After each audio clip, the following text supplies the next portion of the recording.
So in this lecture, I will discuss characteristic functions. So we fixed a measure space once for all, and given a random variable defined in this measure space, we defined in the previous lecture the distribution function of this random variable and the distribution measure. We will now define a new object, which is the characteristic function. So let me fix t in R. And for t in R, let me denote by ft the function from R to the complex plane with the following definition. At x, it's given by exponential itx. So for each fixed t, ft, it's a, complex value continuous function.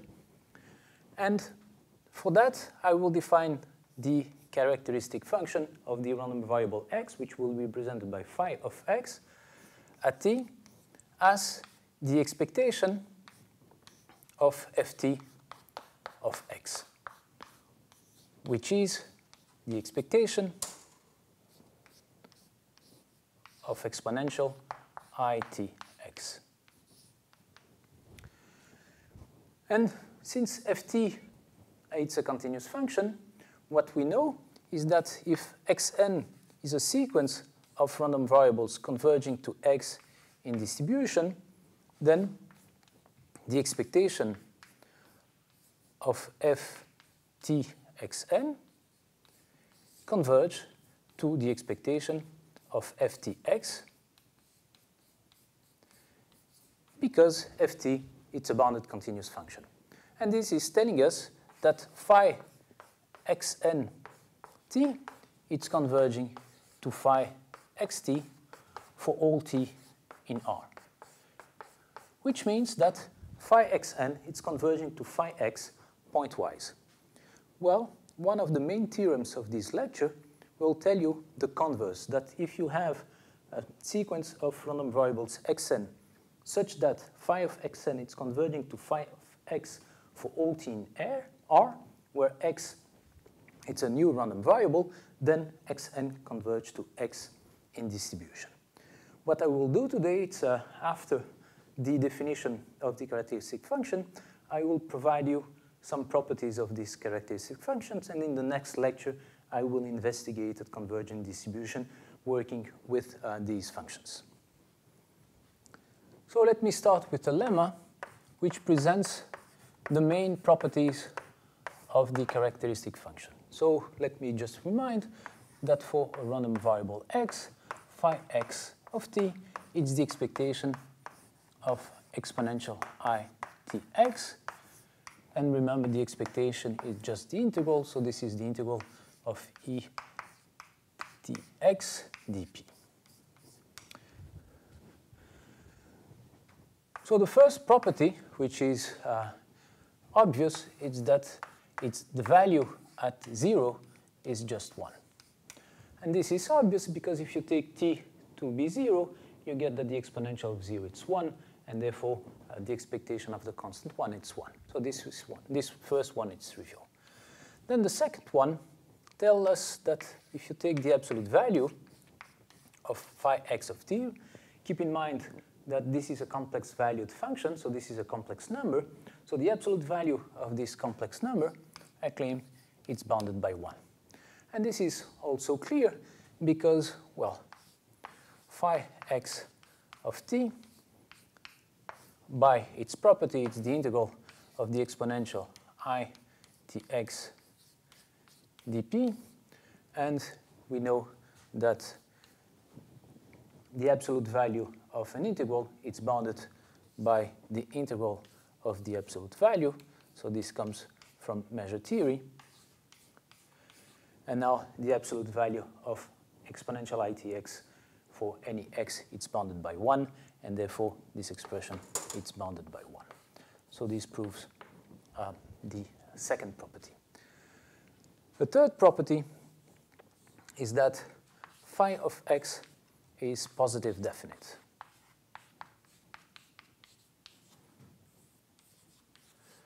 This means that for all n, and for all xi in Cn, so this is an n-dimensional vector of complex values. If I take the sum of I and j running from 1 up to n of xi I phi x tj minus ti xi j, that this is a real number which is non-negative. So let us prove this property.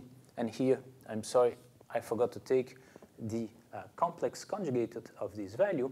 So this means that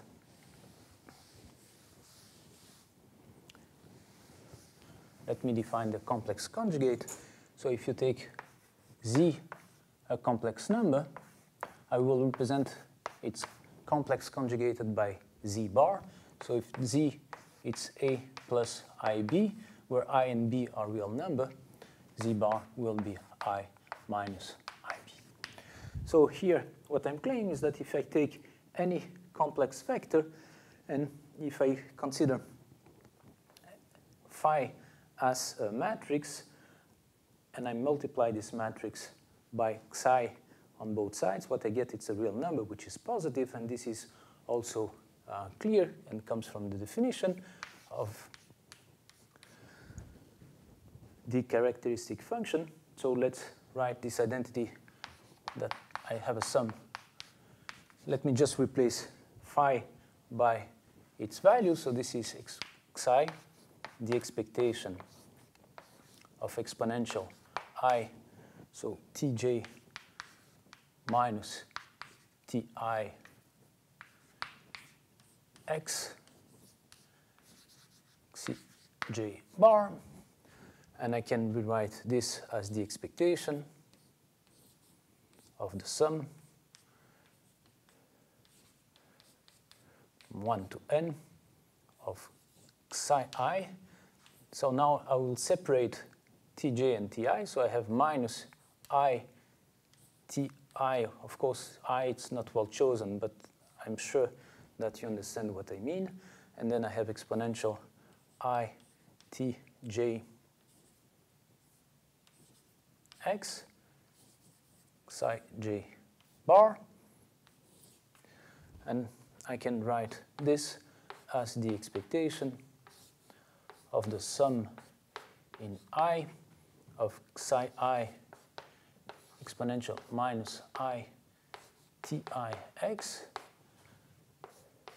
sum in j of xi j conjugate exponential I tj x.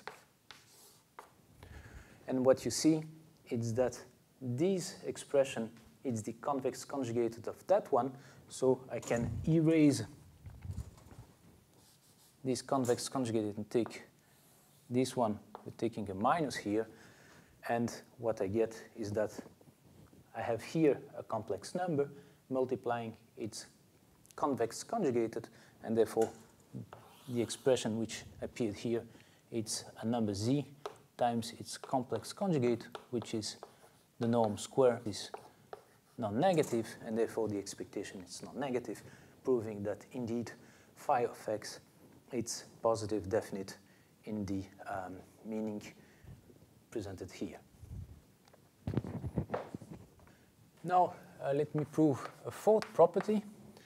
So what I claim is that if I take phi x at minus t, this is phi x at t, and the conjugate of this number, and this is also easy to prove.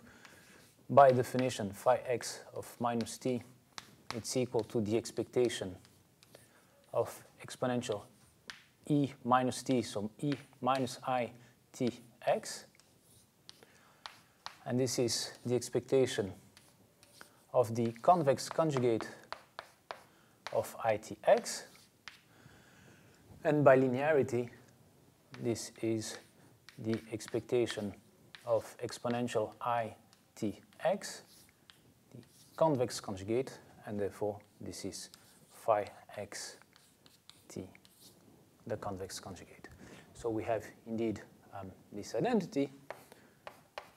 Now, let me prove a fifth property. I claim that phi of x is uniformly continuous. So remember, phi of x, it's a function, a complex valued function defined on R. And what I claim is that, well, this function is uniformly continuous. And for that, let me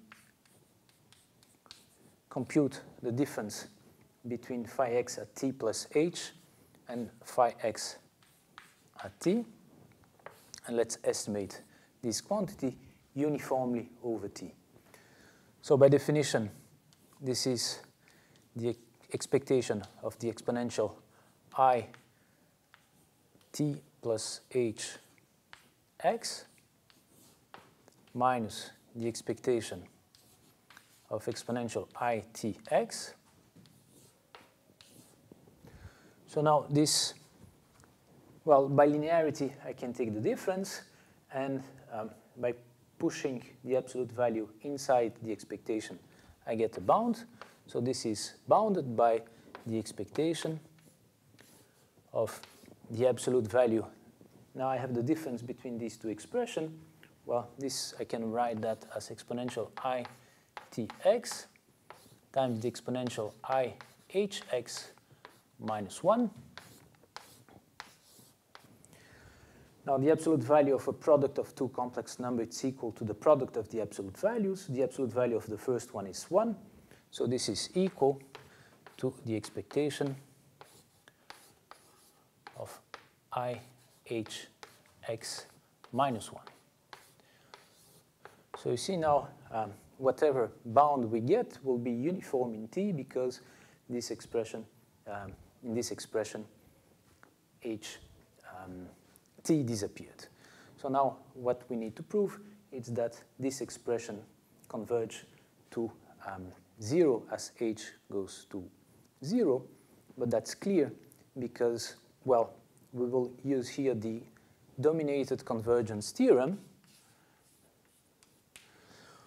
On the one hand, we have that this expression is bounded by 2, because the absolute value here is bounded by the sum of the absolute values, which is bounded by 2. So this expression, it's bounded. On the other hand, as h goes to 0, this expression converges to 0 for all h, for all x, and therefore, by the dominated convergence theorem, as h converge to 0, this expression indeed converges to 0. So phi x is continuous, but not only continuous, it's uniformly continuous because, well, this last convergence does not depend on t. It's uniform over t. So now remember that we proved that given a distribution function f of x, there exists a unique distribution measure mu associated to this distribution function, and given distribution measure, we have a unique distribution function, which means that there is a one-to-one relation between distribution functions and distribution measures. Now I want to extend these relations to distribution functions, saying that if I have a distribution measure, then there is associated to it a characteristic function, and if I have a characteristic function, there exists a unique distribution measure which is associated to it. So I want to prove that there is a one-to-one relation between distribution measures and characteristic functions. So the theorem runs as follows. It's clear that given a distribution measure, I have a characteristic function, which is given by this formula, and this characteristic function, it's unique. What I want to prove is the converse, which means that suppose that we have two measures, distribution measures,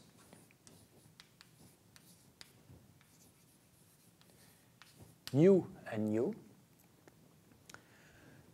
Assume now that I define phi of mu by this formula, which means that phi of mu at t will be given by the exponential I t x mu dx. And in the same way, I define phi of mu t as the characteristic function associated to the measure mu. What I want to prove is that if phi of mu is equal to phi of nu, then mu is equal to nu. And the proof of this theorem will run as follows. Well, I will assume that phi of mu is equal to phi of mu.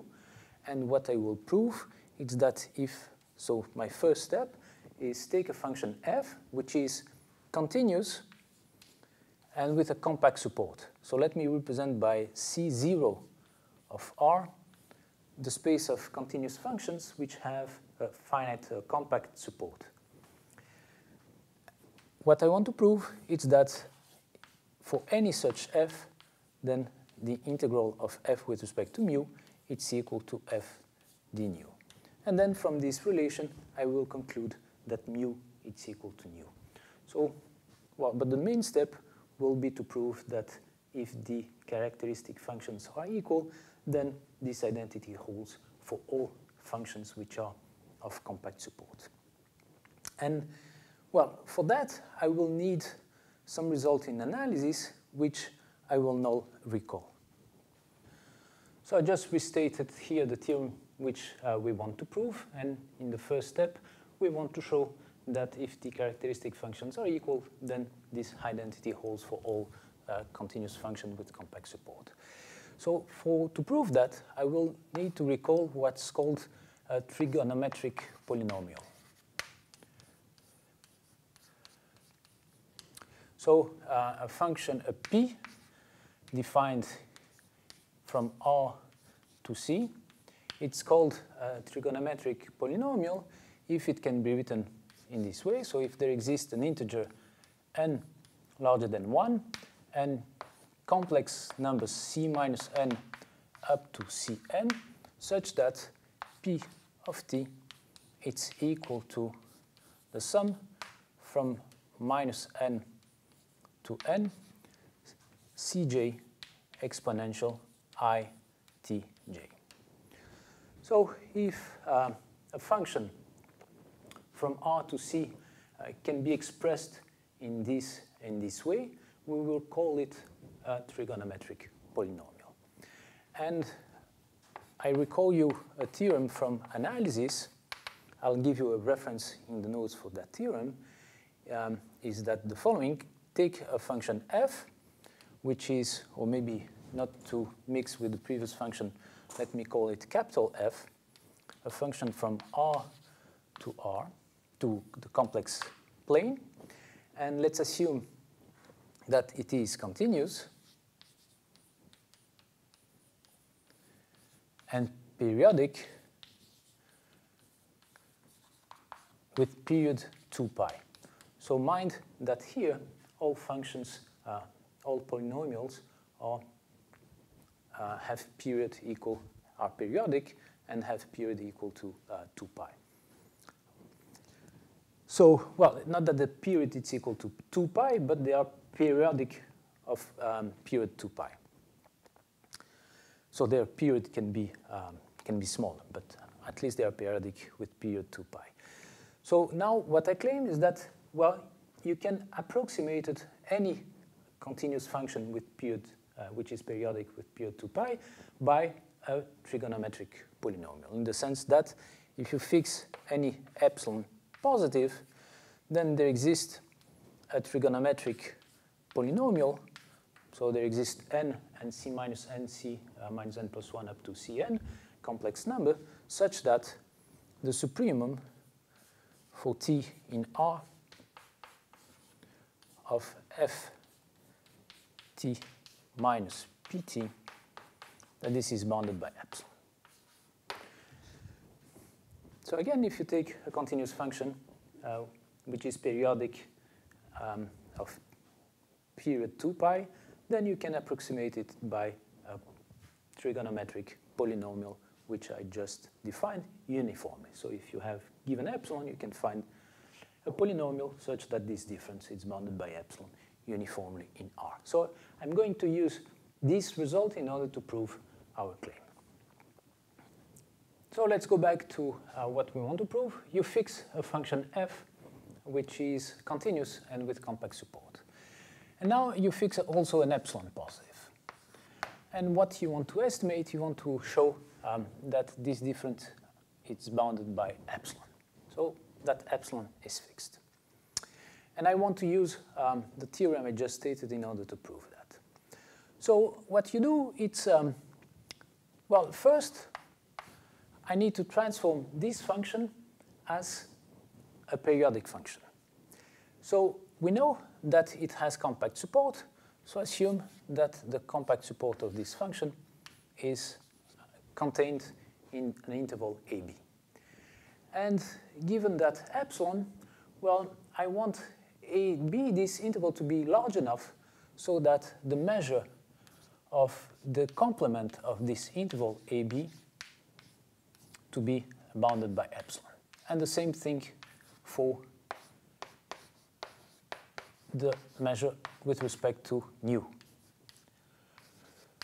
So what I'm doing here is that I'm finding an interval AB, which is large enough to satisfy three properties. It contains the support of f, and the measure of the complement of AB with respect to mu and nu, it's bounded by epsilon. So this is clearly possible. So here is our function f, which is whose support is contained in the interval AB. Now I want to transform this function into a function which has period 2 pi. And for that, I will, well, work step by step. First, I want to make A to be the origin, so I want f1x to be fx minus A. So that when x is equal x plus A. So then when x is equal to 0, we are taking f at 0. So this function is f1. If this is, let's say, f, I have here 0, I have here b minus a, and the function has just translated to this function. Note that if I take here x equal to 1, what I get is that this is f computed at a, so f1 computed at 0 correspond to f computed at a. Now, I want this interval to be mapped to the interval 0 to pi. Just because I want to use the previous theorem, and in the previous theorem, I had functions with period 2 pi. So for that, I will define f2 of x, or of y, say, as, well, I take f1, I take y, I divide it by b minus a, and then multiply by 2 pi.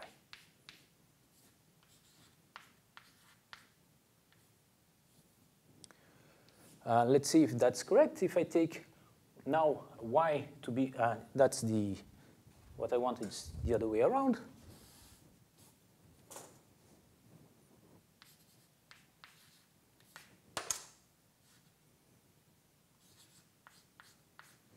So if I want to compute f2 at 2 pi, I want its value to be equal to the value of f1 at b minus a.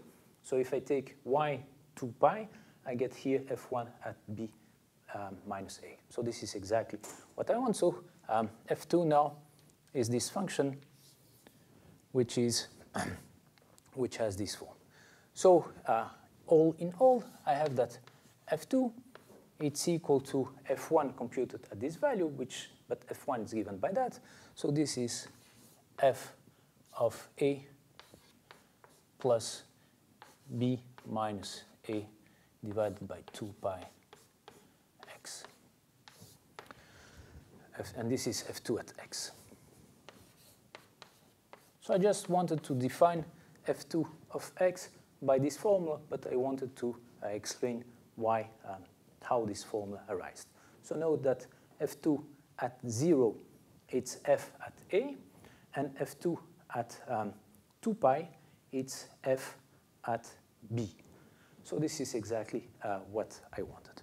So now we have a function f2, which is continuous, and whose support is contained in the interval 0 to pi. Well, let me define by f the value, the function of, so this is a function from R to, well, I'm taking this function f to be real valued, so it's a function from R to R, and I want it to be 2 pi periodic, and I want it to coincide, so I want ft to be equal to f2t in the interval 0 to pi. So in the interval 0 to pi, the function f coincides with f2, but and then it's 2 periodic. So this defines a bounded periodic function in the whole R.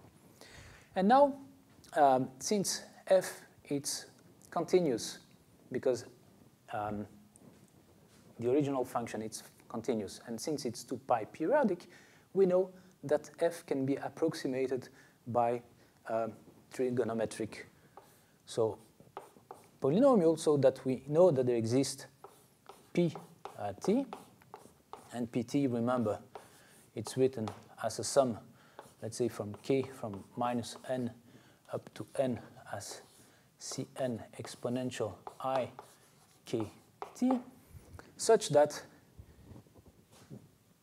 the supremum over all t in R of pt minus ft, that this is bounded by epsilon. Epsilon is the original epsilon, which is fixed, and this is the previous theorem which I stated guarantees the existence of this trigonometric polynomial. So I just recalled here in red what we did so far. We defined this function f2x. From this function f2, we define the function f, which coincides with f2 in the interval 0 to pi, and f, it's periodic of period 2 pi, so it's also continuous. And we use the previous theorem in order to find a trigonometric polynomial which approximates f uniformly over R. So epsilon, it's the epsilon we had fixed. So now let me perform the following observation. First, that P is bounded. The supremum of Px for x in R, so that this is bounded by the supremum of Px minus Fx plus the supremum of Fx for x in R. This difference is bounded by epsilon, and the supremum over f, capital F, by definition, it's the supremum over f2, and the supremum of f2, it's equal to the supremum of f, so that this is bounded. The first piece here, it's bounded by epsilon, and the second piece here, it's bounded by the L infinity norm of f. So we have this bound for the L infinity norm of P.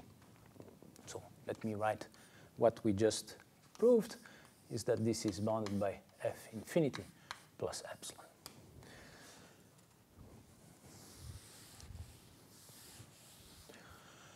Now, I want to obtain a bound for f in terms of P. So what we know is that this function, capital F, coincides with f2 in the interval 0 to pi. So we know that the supremum for x in the interval 0 to pi of f2 of x minus p of x, that this is bounded by epsilon. Because in this interval, the function f2 coincides with the function capital F. Now let's just remember what is the function f2, so that we will get from this an estimate of f replacing to f2. So let me just replace f2 by its definition. So this is f, a plus b minus a divided by 2 pi times x minus p of x, and this is bounded by epsilon. So now let me call this quantity y. So let me define y as that. And you see that as x runs from 0 to 2 pi, when x is equal to 0, y it's a, and when x is 2 pi, y it's equal to b. So this corresponds to a supremum for y in the interval ab of f of y minus, well, here we have x, so this is p of x, but x, you see from this equation, it's y 2 pi b minus a multiplying y minus a. And this is bounded by epsilon. So let me define q of y to be this expression. So q of y, it's p 2 pi divided by b minus a divided by y, multiplying y minus a. And what we obtained with this definition is that if I take the supremum over the interval ab of fy and q of y, this is bounded by epsilon. So let me erase. So here I need the formula of q, and let me just write what we proved. What we proved is that if I take a supremum for x in the interval ab, then f of x minus q of x, it's bounded by epsilon. And with these estimates, we are now ready to prove our theorem. So I want to estimate, as I said, the difference between f d mu and f d nu. And what I will do is I will introduce q, because what I claim is that the integral of q d mu, it's equal to the integral of q d nu. And why is that so? Because, well, you have here the definition of p, and here the definition of q. So q of y is equal, by definition of p, of a sum from k from minus n to n of ck, and now we have exponential I k times x, but, well, this is the value of x, so this is 2 pi divided by b minus a. This is a constant. Then exponential, y, exponential minus 2 pi a divided by b minus a times ik. So this is, by this identity and by this identity, we get this. So we obtain here new constants. So let me call dk the product of ck times this exponential. I will now erase. So this is equal to the sum from minus n to n of this new constant dk. So dk is ck times this exponential times exponential I 2 pi k divided by b minus a times y. And, well, by assumption, we know that phi of mu is equal to phi of nu. So what we know is that the expectation of I tx mu dx it's equal to expectation of I tx nu dx. So the integral of q with respect, so let me erase this. Remember, and just saying that this is k of q of y. So now I claim that this identity holds, just because this identity holds. So what's q? So the left-hand side, it's equal to the sum by linearity from k from minus n to n of dk times the integral of exponential. So let me call this expression here tk. So this is I tk y mu dy. And by this identity, which holds for all t, this tells me that this is equal to the same sum. I'm going very slowly, giving you all details here. Exponential I tk y mu dy. And this expression, it's equal to q d nu. So what we just proved, we proved that this identity holds, and with this identity we will be estimate this one. So I will erase everything, just keep that we have this identity and that we have these two bounds.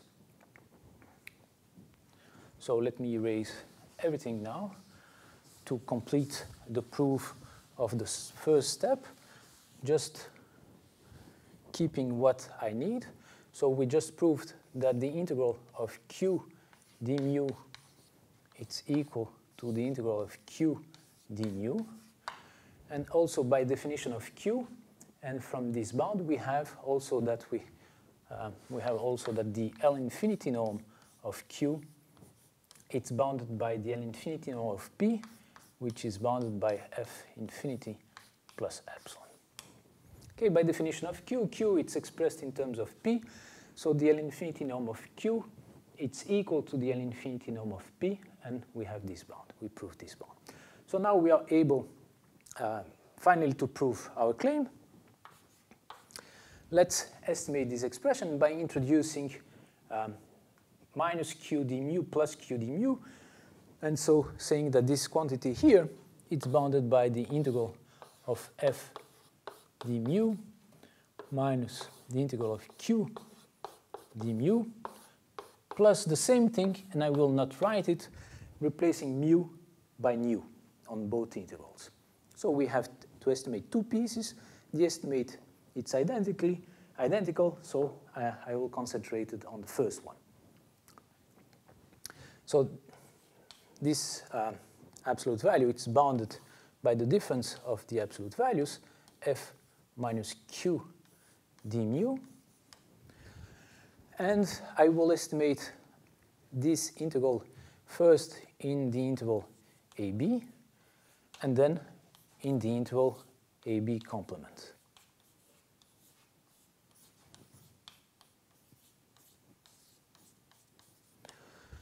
Now, on the interval ab, we know that the difference between f and q is bounded by epsilon. So this first term is bounded by epsilon. That's fine. And then on the second,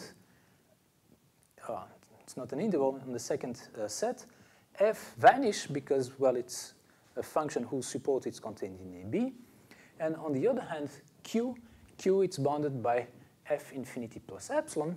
So this second piece, we first bound the expression inside the integral by f infinity plus epsilon. And what remains, it's the measure of the complement of this interval. But we assume that this interval is large enough for the measure to be bounded by epsilon. So we get here the epsilon from the definition of the interval AB. So, and from that you see that this expression, it's bounded by twice, because we didn't estimate the second term, twice the sum.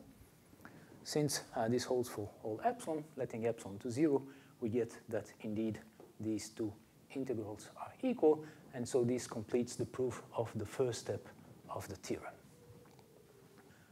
So now we are able to go to the second step. So remember, we have two probability measures defined on R, two distribution measures. We are assuming that their characteristic functions are equal. We want to show that they are equal. So the first thing we proved is that if you take a function which is continuous and has compact support in R, then this integral coincide. And now we want to show that actually mu and nu coincide. And what I'm saying is that, well, it's enough to prove that the measure of an interval AB it's equal to the measure of the interval AB. If you are able to prove that for all A between minus infinity, B, and plus infinity, then mu it's equal to nu. Because, well, if this is true, you can send n A to minus infinity to get that the distribution function associated to mu it's equal to the one associated to nu. And from that, we have seen that we can conclude that mu is equal to nu. So it's enough to prove that. And in order to prove this, well, what we will do is that we will, so this is equal to the indicator of the interval AB integrated by mu. Same thing on the right-hand side. So what we need is to approximate this indicator by a continuous function with compact support and use the dominated convergence theorem, for instance. So let's see that, let's consider an interval AB. Here is the, and remember that we are taking it open at A and closed at B, and this is important, as we mentioned earlier. So as function, as an approximation, let's fix epsilon. Let's fix an epsilon here. So here, this is 1.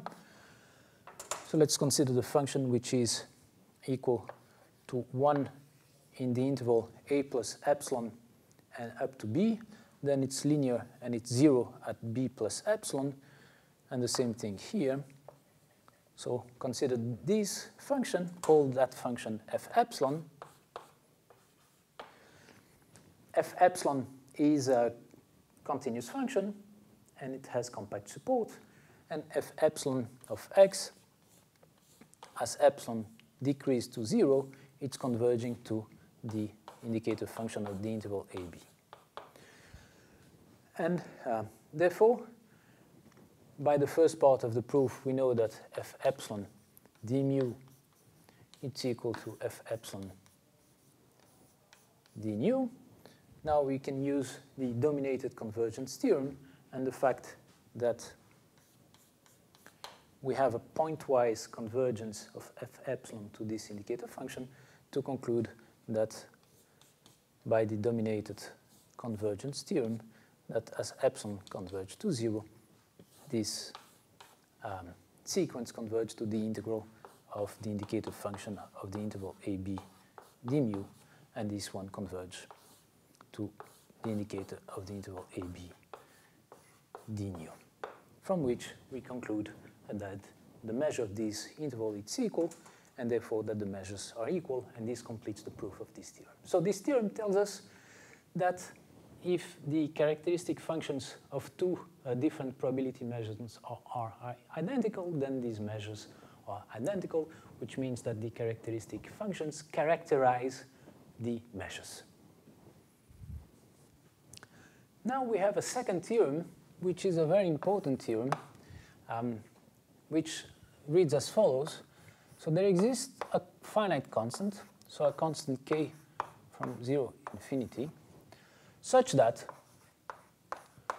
for all A positive and for all measure, distribution measure mu, so mu it's a probability measure on R, we have the following inequality, that the measure of the interval minus 1 over a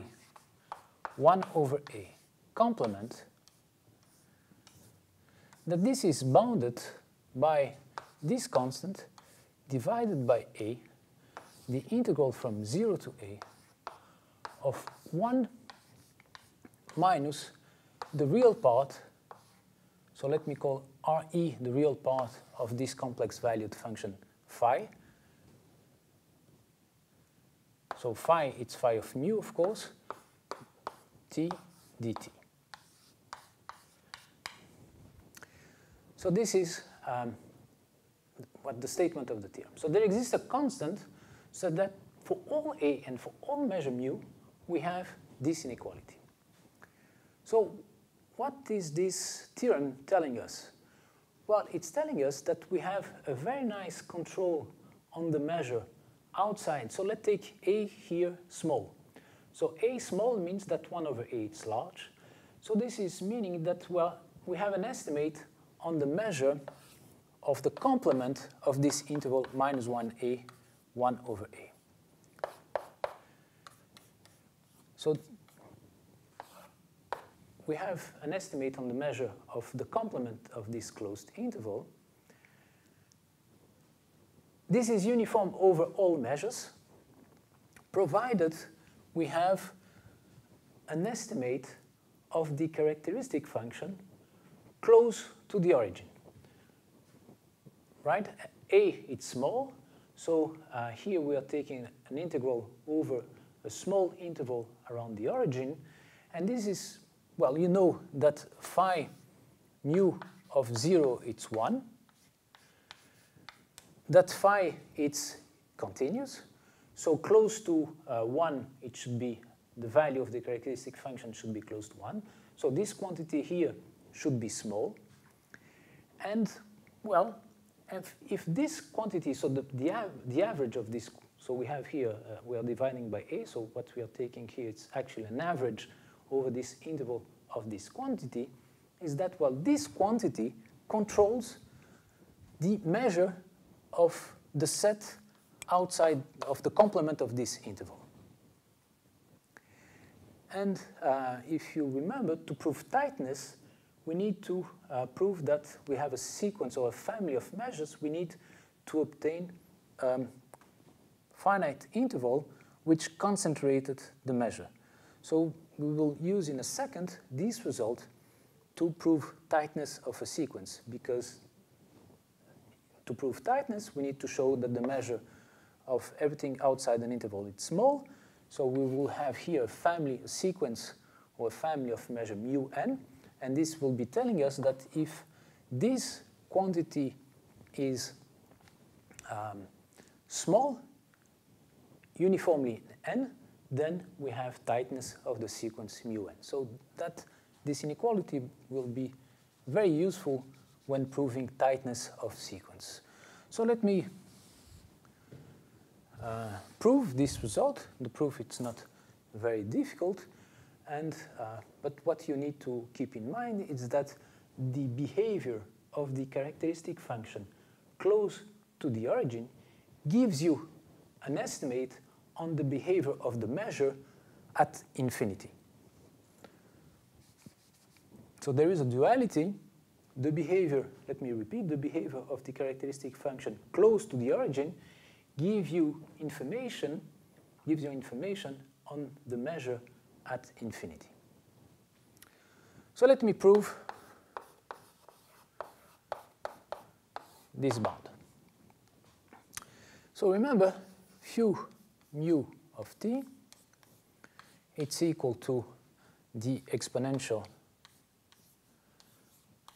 I tx, or if x, it's the random variable associated to the measure mu, or if you wish, this is also the integral of I tx mu dx. So this is cosinus theta x plus I sinus theta x, and therefore if I take the real part, what we get is that the real part, so let me write it here, the real part of phi mu t, that this is the expectation of cosinus tx.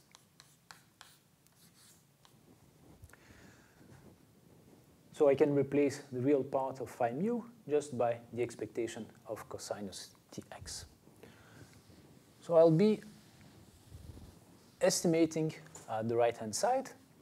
So let me consider 1 over a times the integral from 0 to a of 1 minus the real part. But the real part is cosinus, so let me put the 1 inside the expectation, and let me write this as now we have an expectation over r of 1 minus cosinus tx mu dx.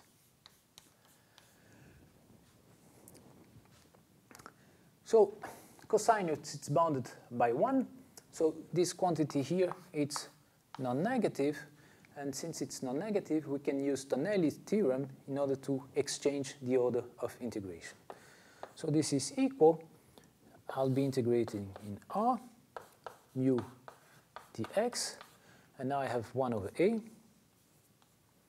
The integral from 0 to a of 1 minus cosinus tx dt. Well, I can integrate this expression to get that this is r mu dx, and here I have, well, 1, which is a, 1 over a gives me 1, and then, well, cosinus tx will give me, because I'm integrating t, this is minus sinus tx divided by x, so let me write it as sinus tx divided by x, and this goes from 0 to a. When t is equal to 0, this is 0. When t is equal to a, this is sinus of ax. And I'm dividing by a. So this is actually equal, let me write it here, to the integral over r of 1 minus sinus ax dividing by ax.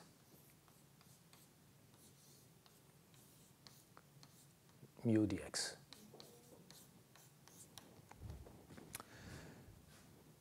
So this is, we didn't do anything. This is a sequence of identities up to now.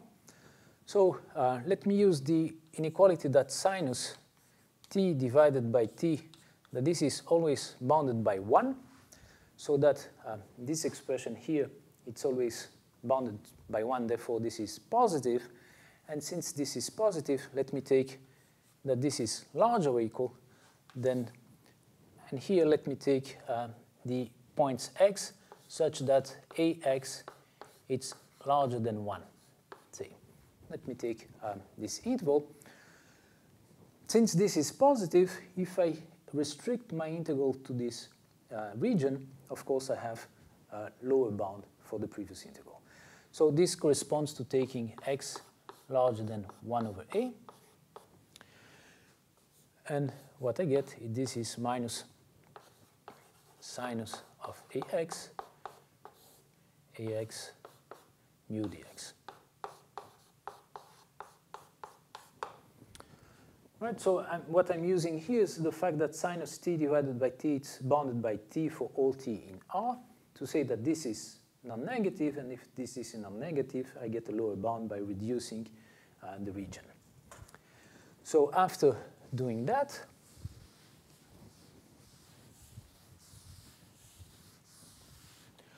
now I can just estimate that by its infimum. So this is larger or equal than the infimum. So ax, it's larger than 1, so this is the infimum for t greater than 1 of 1 minus sinus t divided by t times, well, the integral of this region, but the integral of this region is exactly the measure of this set. So this is the measure of all points x whose absolute value is larger than 1 over a. So this is the measure of minus 1a, 1a complement. And that's the bound, right? We started from this expression, and we proved that this expression is larger or equal than, this is a constant, times this measure. So we proved this inequality with k minus 1 equal to that infimum. You see that this infimum doesn't depend on the measure. It's a strictly positive real number. So this is the inverse of k. You just place it on the other side of the inequality, and you have an upper bound for this measure in terms of this integral. So that proves the theorem which I stated. Just to be absolutely correct, you see that here I'm taking the closed interval and the complement of the closed interval. So to get exactly that, instead of taking larger or equal here, I need to take strictly larger, right? There's no problem if I take instead of taking larger or equal, I take strictly larger, then this is x strictly larger than 1 over a, and that will give me exactly this interval. So an open interval and not a closed as I was getting before. So just change in your proof larger or equal by strictly larger to get exactly what is stated in this theorem. So here is a consequence of the previous result. Suppose that you have a family xn sequence xn of random variables, and let's represent by mu n their distribution measures and by phi n their characteristic functions. And what I will be assuming is that, well, there exists a strictly positive delta such that phi n, so the characteristic function of this random variable phi n t, converge to some phi t for all t in this interval.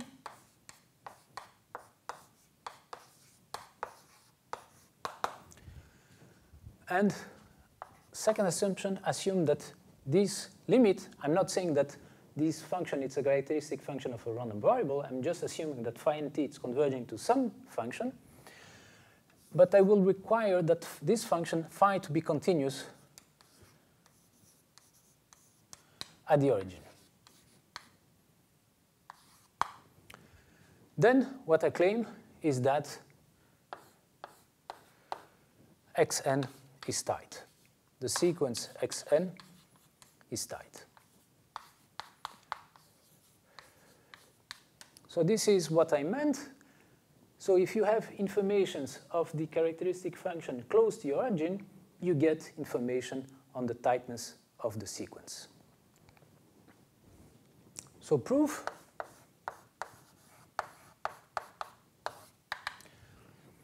Well, let's apply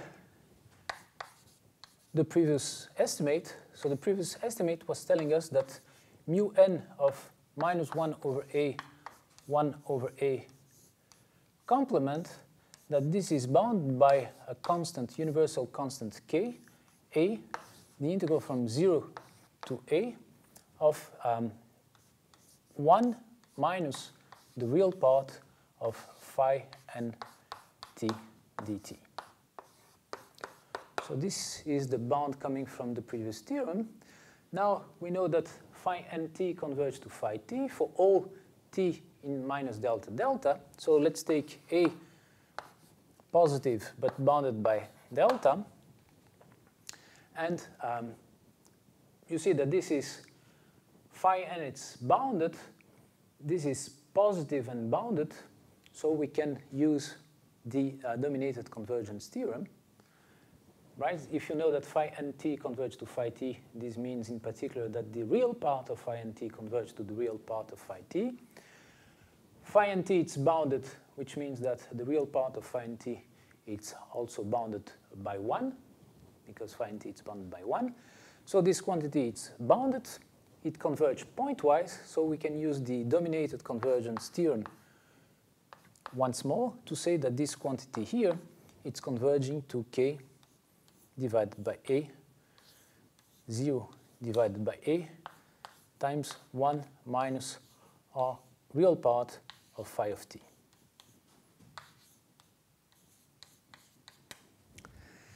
Now, so we used the first assumption. Let's use now the second assumption. The second assumption tells us that phi is continuous at t equal to 0, but phi at 0 it's equal to 1, which means that the real part of phi at 0 it's equal to 1. So fix an epsilon, positive.